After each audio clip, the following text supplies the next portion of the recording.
This is your story. This is my story. But most of all, this is the greatest story ever told. This is God's story. I know you're going to enjoy the incredible journey you're about to embark on.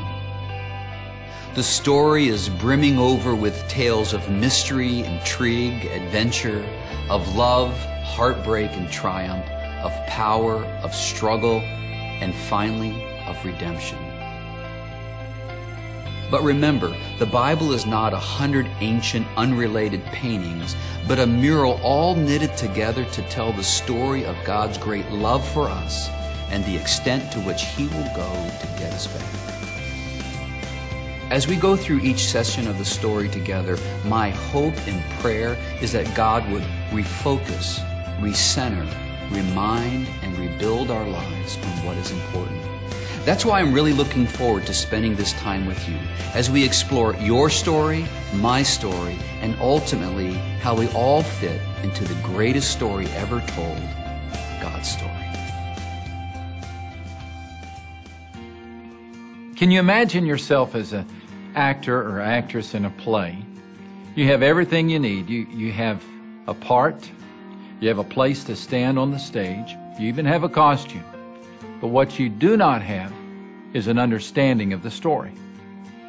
You've never read the script. You don't know the screenplay. You don't know where it started. You don't know where it's headed.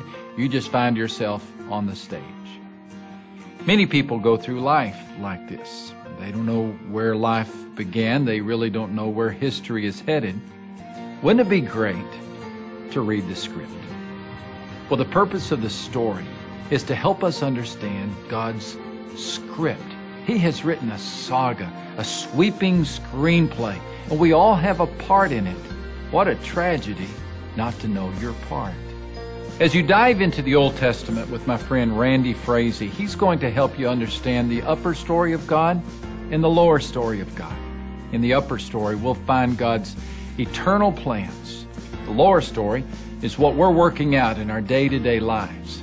Learning to interpret our lower story in the scope of God's upper story is really essential in understanding God's purpose in our lives.